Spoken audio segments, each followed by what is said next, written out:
Dans un couple, il n'y a pas seulement ce que tu vois, il n'y a pas seulement ce qui se passe à l'extérieur, il y a aussi ce que tu imagines, ce que tu interprètes, ce que tu construis à l'intérieur. Dans l'épisode précédent, nous avons vu comment un message ou un silence peut déclencher une réaction très rapide. Aujourd'hui, nous allons voir pourquoi dans le couple, tes pensées peuvent amplifier encore davantage ce que tu ressens. Quand quelque chose se produit, le cerveau ne reste pas neutre.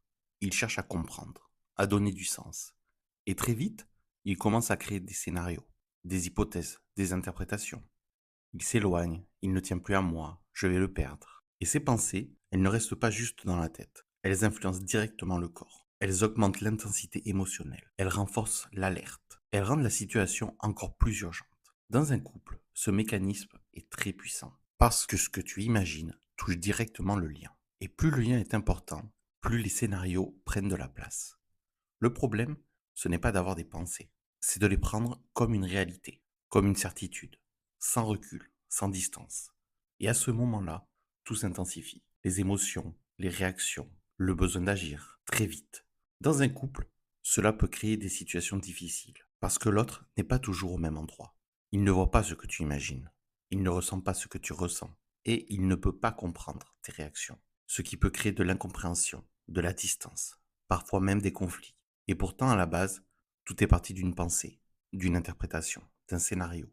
Ce qui est important de voir, c'est que ces pensées arrivent rapidement, très rapidement, parfois même sans que tu t'en rendes compte. Elles semblent évidentes, logiques, réelles, mais elles ne sont pas toujours exactes. Elles sont influencées par ton histoire, par tes expériences, par ce que ton système a appris. Et dans un couple, cela peut fausser la perception, faire voir un danger là où il n'y en a pas, ou amplifier une situation qui pourrait être plus simple. Petit à petit, il devient possible de faire quelque chose de différent. Non pas d'empêcher les pensées, mais les observer, les reconnaître, sans les suivre immédiatement. Créer un léger recul, même très court, mais suffisamment pour ne pas être emporté totalement. Dans un couple, ce simple espace peut changer beaucoup de choses. La manière de réagir, la manière de répondre, la manière de rester en lien, sans laisser les scénarios prendre toute la place. Et c'est là que quelque chose commence à évoluer. Dans le prochain épisode, nous allons voir comment ces réactions, amplifiées par les pensées, peuvent t'amener à agir d'une manière qui, sans le vouloir, peut créer de la distance même dans ton couple. Et pourquoi cela renforce souvent le problème. Merci d'être là. Si tu veux approfondir ces mécanismes, tu peux retrouver des articles, des témoignages et des ressources sur le site ensembleborderline.fr. À très bientôt pour le prochain épisode.